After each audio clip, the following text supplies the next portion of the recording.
I'm a cybersecurity guy. So I learned my skills from Rod. I'm gonna throw that at him. There you go. uh, All right. Are we ready to start with? There we go. All right. Enjoy, guys. Awesome.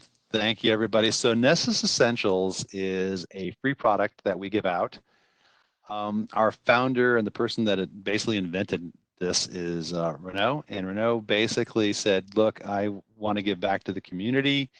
We're going to put this out there and we're going to give it, a certain limitation, but certain things he did not limit. And I've argued with him on that greatly about it. So a quick little sales pitch. Nessus Essentials is free. Its limitation is 16 IP addresses can be scanned, let's say deeply, and you can discover any number of IP addresses you want. So discovery, we don't care about in terms of limitations, but once you start using the plugins and such to go in and examine that device, that's where you have the limitation of 16. So the way we do this, think of it like Nmap on steroids. Once we discover things, we want to say what is possibly vulnerable here.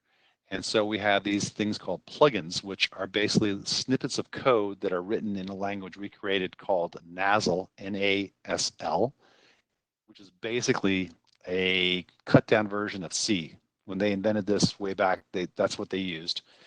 And so they created these little plugins that will go do various tests. We have currently over, I think it's over 100,000 plugins today that we can run against things. The key thing about plugins is what should be your focus should be what has come out in the last 30 days, because that's what most of the bad guys are looking for. So the threat actors will see, okay, look, here's a new CVE. Let's see if they're vulnerable. Then I'm going to go after them. That's where they get most of their success. The older stuff, most people have patched, and they're not as interested in it. As a matter of fact, on Patch Tuesday, when Microsoft puts out their patches, the next day you'll see a significant number of plugins that we create within 24 hours. And part of this in reviewing patches is last year we discovered over 100 zero-day exploits, not malware, zero-day exploits. And by just looking at what was patched and figuring out different ways to effectively do the same thing. Somebody is not on mute, maybe Alan. Somebody's typing a lot. Okay, thank you. So what we can do is with all those plugins is very quickly tell you if there's other ways to accomplish this exploit. And now at least you know what's going on. Yes, you may not have a patch for it, but at the same time, we can probably help you learn how to mitigate it. Because quite honestly, Tenable focuses a lot on patching and such. But in reality, if for those of you that are out in the real world, you know that I can't always patch 250,000 endpoints. It doesn't happen. Even 100 endpoints, I may not be able to patch right away.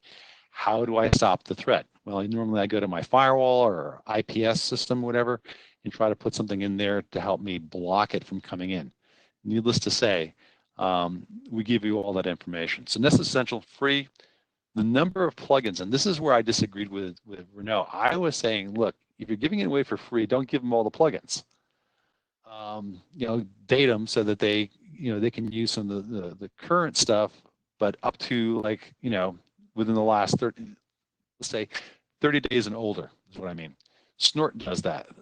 If you get Snort signatures, if you don't pay for them, they're giving you old Snort signatures. But Renaud said, nope, I promised the community that I wouldn't do that, and they're going to get all the plugins, and that's that, Eric. So I was overturned. Good for you. You can get literally the latest and greatest information on vulnerabilities using Nessus Essentials. Limitation, 16 IP addresses. That's where you're going to get it. So prerequisites. Now, hardware, if you're going to do 16 IP addresses, big deal. 2 CPUs, basically 2 cores, 4 gig of memory is plenty, maybe 30 gigs of disk space. It all depends on what you're trying to do. Now, if you're using Nessus Pro or one of the other ones, you can go online here and get the requirements that we have, so you can look at it and saying, hey, if I'm going to do this many IP addresses, what do I really need? All our stuff comes out using WinPCAP. We're actually in the process of changing that because WinPCAP is not being updated, and we want to use NPCAP. What I want to tell you is I'm going to show you as you install this stuff, go to the nmap.org and you can download the current version of NPCAP, and I'll show you how to put it in here.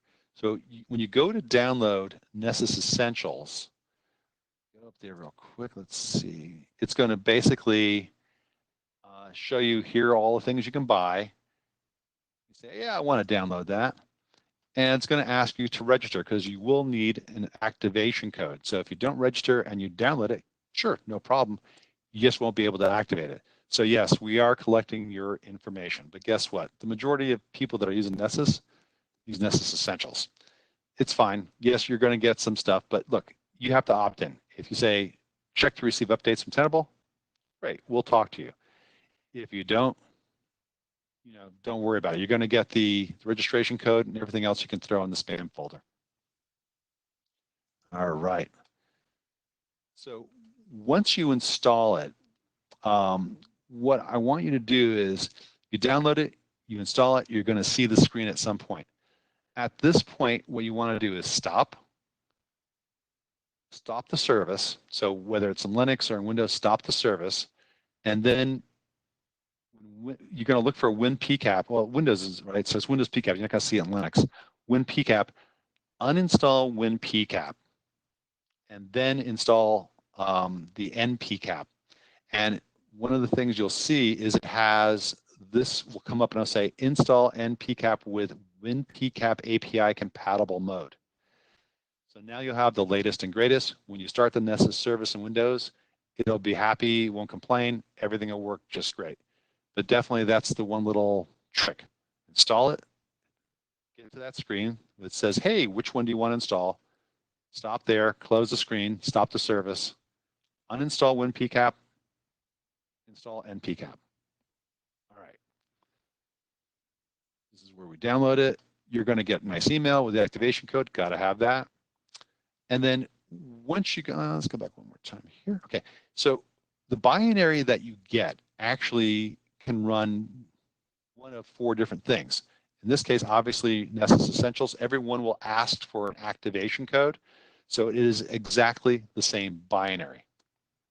So you go hit continue here, you put in your activation code, and then it's going to say, I'm downloading plugins, and then it's going to say, I'm compiling plugins. This is where you go away for coffee for about 20 minutes. It's going to take a while to do. So it does need to compile everything. It all depends on your bandwidth, what computer you have. It takes a little while to get it initially going. So go away, have fun, play some games, come back. One of the things that we do is we're trying to make it really, really easy for you to start using this without getting a lot of training. And so we're going to step you through some things at the beginning of it. So if you already know Nessus, like, yeah, I don't need the lecture here. Let me just go do my stuff. Fine, just close it out. You can go do whatever you want. Oh, by the way, there's a little advertisement up here saying, yeah, you can save 40% if you go to checkout and upload. So that's my sales pitch, sorry. But you can start putting in targets here, and it will do a discovery initially, and it'll start showing you, hey, these are the ones I'm discovering. And depending on how big of a slice you give it, it's going to take a while. The 16 IP address limitation is not applicable here. Discovery, you don't care. It's when you start looking and probing and using the plugins, that's when it's going to say something. Now, for my money, this is about the same pace as Nmap, doing an Nmap scan versus using this. You're doing the same thing, so you could use Nmap, right? Now, once it's discovered a bunch of them, it's going to ask you, would you like to now start going and figuring out what's going on with these particular devices? Pick your 16 IP addresses that you want, select them, run the scan, and all of a sudden you'll start seeing results. Now, this is an email that I have here, stretch@gmail if you want to get a hold of me. I'll leave it up for a moment, but I'm going to go into the actual Nessus right now and show you that. So, okay, here we go. Let's see, let me log in. Why aren't you? There we go. Love LastPass. Okay, so the screenshots I took came from this instance that I'm showing you right now. So here's my host discovery scan. Here's everything that it found. It says, hey, by the way, I saw a few ports, just to let you know, because it's using those ports as well to kind of identify the operating system, saying, hey, you know, I see some of these things here. I know that's related to Windows. So I'm going to take a guess at what some of that stuff is without having to log in. Okay, so I see all of the range that's in there. It's going to say, hey, there's a couple of vulnerabilities, but it's just giving you, hey, this is informational. That's all we're doing, nothing big. Then I did my basic scan, and now without even logging into the system, it's already showing me here are vulnerabilities and what's going on. So great. What do I got? I got vulnerabilities. I can list them all out here if I want.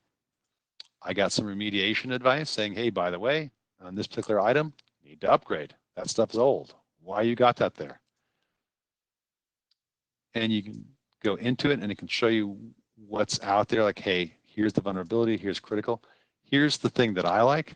It gives you a description of what's going on. It gives you a place that if you want more information, you can go to it.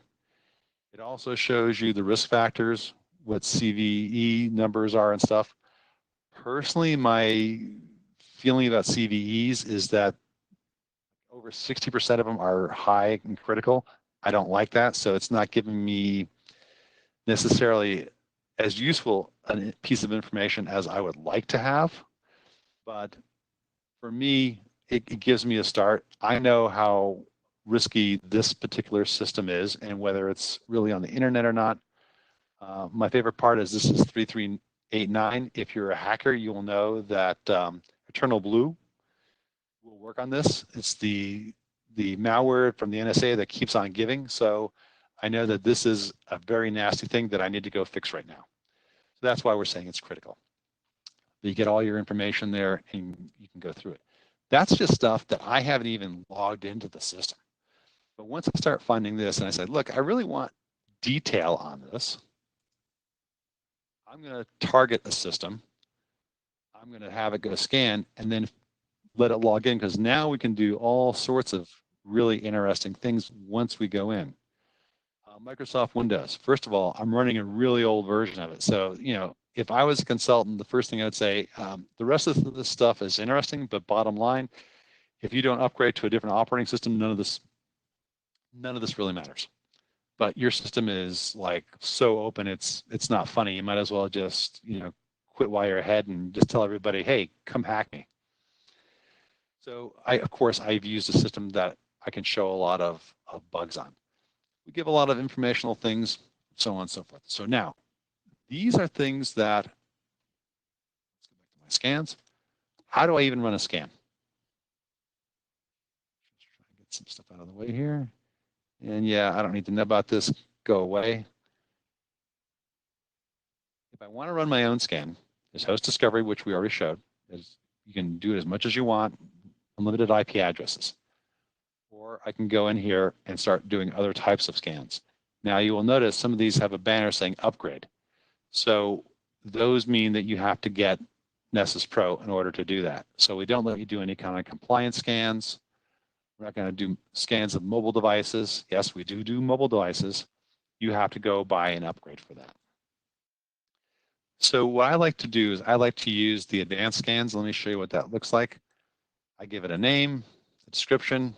Here's the folder where I want to store it. So the files that are generated, the raw files, are actually very readable. You can open them up in an editor and start figuring out how to scrape it yourself. You give it the target of what you want to take a look at. And then you can go and say, look, I do want to schedule it. You have a limitation here. You can schedule one scan and that's it. In Nessus Pro, you can do as many as you want. Once it's finished, who do I want to notify? It's asking me, hey, look, you haven't configured your SMTP server. Tell me where it is so I can do this. You can get a notification, say, yeah, go run. Let me know when you're finished. And what do I want to discover? And how do I want to do it? You know, when I do initial discovery type things where I do ping, These are all fine things using ARP or TCP or ICMP. What I would like to see this product use more is something called HPing, if you're familiar with that. There's some better ways to do discoveries than we're doing right here, and I will admit that. And some people have told us, look, can you just give us access within here to Nmap? And no, we're not going to give that to you at this point. That they just don't want to do it. But I'm trying to make this work a little better. If you do UDP, you can take a lot of time. And remember, as you do some of these, make sure you know what your remote hosts are, because if you set the wrong settings, you can effectively DDoS the system and bring it down. It's a very common problem. Port scans, you tell it exactly what you want in range, or we have some defaults that we can do. How do you want to go doing it? Here's the SYN to do net port scan, or you can do it other ways. We got a lot of them. I'm not going to go into too much stuff. The thing I want to mention here is when you go into the port scanning, depending if you're doing natting or you're having to go across a firewall to get at an endpoint, can be a problem. And if it does, we have agents that you can log, you can put down locally. Again, that's the paid for version, and be able to use agents to do some of these requests. Also, services you can look for here. If you want to go through SSL, what is the assessment going to be? I'm not going to go too deep in this. Reporting, how do you want the results to come out so that you can do stuff? Do you want me to tell you stuff by their DNS names? How do you want me to give you that information? And then there are some advanced settings. This is where you start getting into how do I tune the scans so that I make sure that I'm not going to DDoS somebody. So how many simultaneous ones I'm going to do. I don't want to be a bother to my network. Again, time for that would be another day if you want to get into the deep dive of Nessus. We do credentials, of course. So you can go in and say, okay, give me, what Windows credentials you have, how you want me to log in. Now I can go in and do a really very deep dive into seeing what vulnerabilities are there. And we have all sorts of different ways of doing it. So a lot of stuff there. Plugins, here we go. So let's look at this. There's a ton of plugins out there, and you're going to look at it and say, well, wait a minute, I'm only going to do Windows devices. But you got CentOS and stuff. Do I really have to go in here and select and unselect which plugins? No, you don't. When it identifies what the host is and what type of host it is, it says, look, this is a Windows 10 box. The Amazon Linux stuff doesn't apply. I'm not going to run it. So it is smart enough to know what is applicable based on how well it can tell what the operating system is, and it will apply plugins as needed. You, of course, can go in and say, look, I know that I'm going to go do Windows, and there's a bunch of them here, but you know what? I only need a few of them, and I don't need to do everything. So I can select, look, only do the user management part of the Windows plugins, and that's it. So you can be as specific as you want. You can say, look, you drive, I want to go in automatic, fine, no problem. So that's how you set up an initial scan there. Let me show you, that's just one template.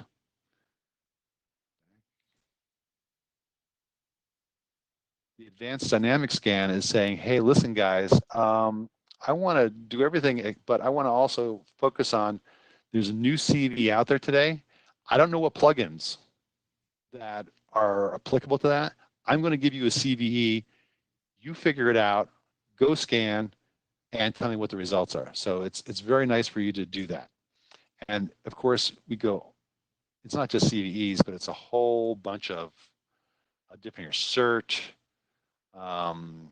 Elliott, which I never, honestly, I've never even heard of this one, Elliott exploit framework. So there's a lot of things we track that you can go in there and put in. Also, you can put in advanced stuff like if you want to go do Yara rules as part of the assessment, you can add them in there. If you want to look for hashes for file, like let's say, here's a hash of a piece of malware that's just came out. Please go scan everybody to see if this file exists. You can do that. So we have a lot of things you can do, even with Nessus Essentials.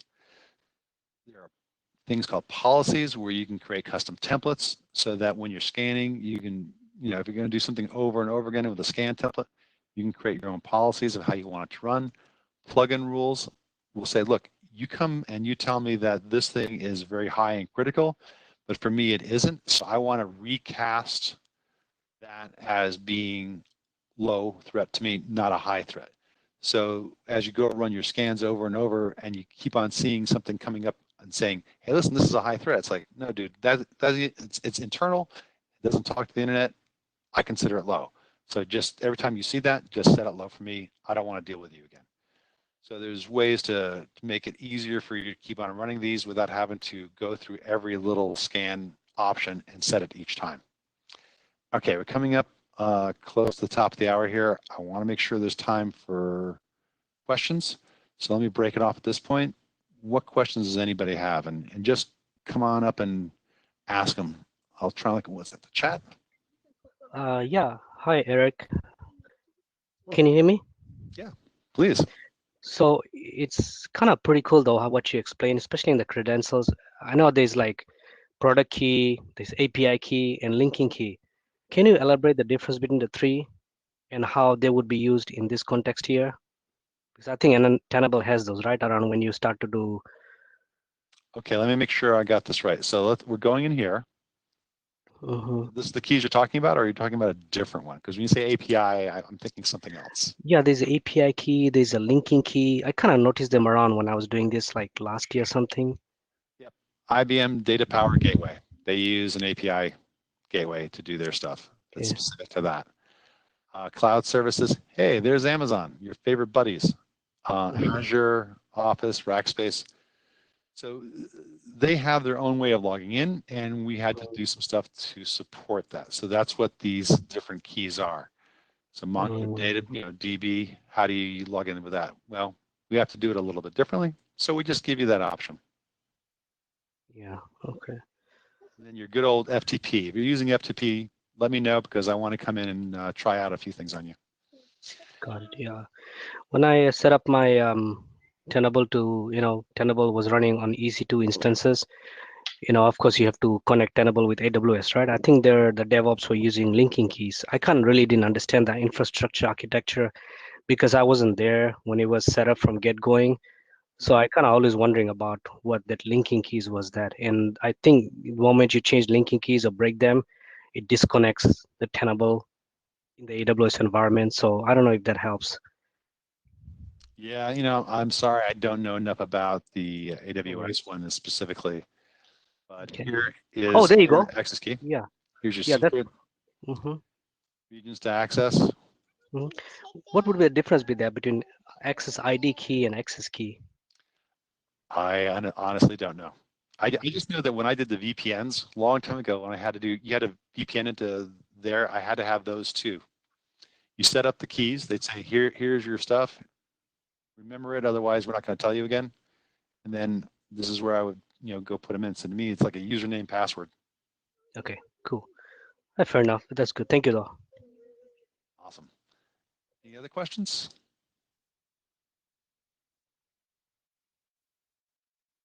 Oh, by the way, I saw somebody say go to eBay to find Palo Alto Networks Unified Threat Management Box. Be very leery of buying anything off of eBay because you never know if it's something that they'll say basically, hey, you want support on this? We noticed that thing is out of support, or somebody used it as a demo box and it is not for resale. You can get screwed on eBay on doing that. But go to that Virtual Graffiti. They sell Palo Alto as well under one of their other names. But back to Nessus. I'm also curious if there are other things you would like to see in maybe a deep dive of Nessus Pro for another time. I'm happy to bring some people on, and we can go into how would you do red teaming or blue teaming. We use this for red teaming at the Collegiate Cyber Defense Competition. Some people use OpenVAS, but this is much more in depth. So it's great for figuring out what the blue team has and where I can go nail them. That would be a great subject for future presentations. Absolutely. Yeah, just let me know, and I'm happy to bring on whoever I can. If you want to meet Renaud, I can ask him if he would be willing to do that and see if he's up for it, and you can meet the inventor of it. Awesome. Eric, on this, the family of Nessus, I know the hierarchy umbrella is like this. Tenable, of course, owns Nessus, but then on the Tenable side, in which I don't know where Nessus would fit in. You have two things, right? You have Tenable IO, which is the cloud, and then you have Security Center, which is the on-prem environment, right? And then Nessus runs on both. Can you help understand the product or so-called hierarchy infrastructure, like if you don't mind? Yeah, sure. So I'm actually one of the product managers for Security Center. Sweet. And so it's all the on-prem stuff. So yeah, here we are saying we're number one in management. This is where I just told you, like, yeah, big deal, right? If you tell that, if a note comes on and you say that Eric said it's not a big deal, you're going to get me fired. I'm coming after you. So don't do it. No problem, promise you. We're number one. Sounds So good. Nessus is the foundation. It's the one that goes and does the scanning, figures out the vulnerabilities, creates all the reports and data.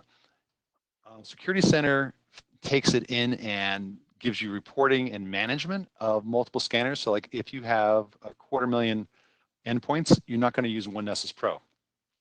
Even though it can do a lot, it can't scale up that. You have to have multiple scanners. So SC is a way to manage it centrally and take in the reports, consolidate them, give you whatever information you need. IO is specific to the cloud. So what it's saying, hey, look, I want to throw everything in the cloud. I don't want to have it on-prem. You can still run your on-prem scan. So Nessus is sitting on-prem somewhere. IO can manage them through a VPN. And you just bring everything up into the cloud because a lot of people like having stuff in the cloud. So those are the key ones. At one point, they were going to get rid of Security Center, and there was such a backlash, it wasn't funny. So that's one of the reasons I got hired, is to fill in the void of some of the product managers who left. The other thing we're doing is Lumen, which is more of a product that goes into how to calculate risk. We have some our own proprietary stuff. I won't go too much into it, but basically, if you're interested in learning how to better gauge risk, Lumen is a new product that we're pushing. OT, operational technology, Internet of Things. This is where you get your SCADA and your manufacturing type controls. It goes in there. It's a company we bought called Endigy that's out of Israel. Really, really good. If you're into that kind of thing, take a look at it.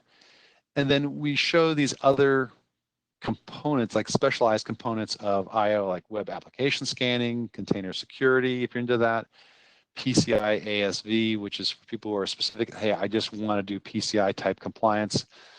We've got like little modules that you can add on into that. But everything comes from Nessus. That's the core to everything we do. Everything else helps you manage it and make it more usable. Got it. It's like the more underlying engine, right? That's the dirty. That's Yeah.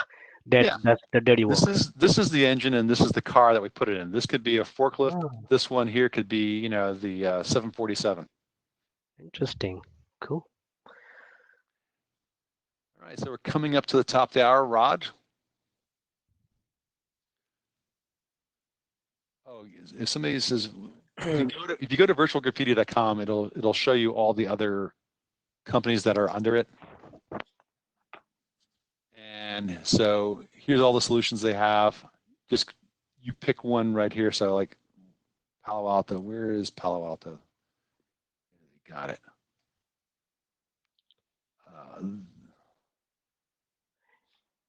And this virtual graffiti, what they do is they discount the price than what the real company is selling at their MSRV, whatever, MSRP.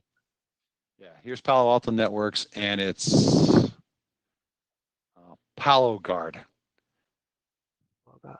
Is that one. So if you want to go see what they've got and what prices they got, you can go here, pick what you want, and they'll say, this is our great price, buy it now. And it's a good way to check prices. Thank you. That's great, Eric. Thank you very much. Any other questions specifically to Nessus Essential? I'm sure we'll have Eric again and with some other topic. Thank you very much again. I know this is a lot of time. It's been over 2 hours you're speaking, so I'm sure you are ready to enjoy your weekend. And so again, thank you very much. And thanks to all of you that show up today. We will be posting soon the next meeting. I think the next meeting was about DEFCON, uh, but obviously there's not going to be DEFCON, so we're going to change the subject. We'll soon announce the new subject. We'll probably have another community-driven vendor, security vendor as well, and hopefully all of you, can get to try it and use it. So if there's any other questions, please let me know now. If not, we will see you soon. Yep, and please give me feedback. I don't care if you hated me, loved me, or whatever. I'd love to hear how I can improve these because I want to make sure that I'm not boring you guys and such. And if there's something I can do to improve it, I really would like to learn. Rod, thank you so much for doing this, man. Much appreciate out of your weekend, taking time. And Eric, I think you nailed it. You did everything 100% perfect. I don't think you need to change. From my experience point of view, you delivered amazing information. Is that being recorded now, please? Because I got to send it to my boss. Stop yet. Haven't stopped yet. Awesome. Thank you. Eric, really appreciate it. It was awesome. Great experience. And yeah, we definitely look forward to see what, we can do a presentation on the red team or blue team stuff that actually will, or even purple stuff. I mean, now that purple is, very marketable now. So maybe come up with a purple, Nessus purple presentation, something like that. That'll be interesting. Sounds great. All right, guys. We'll see you later. See you soon. Thank you. Bye. Thank you all.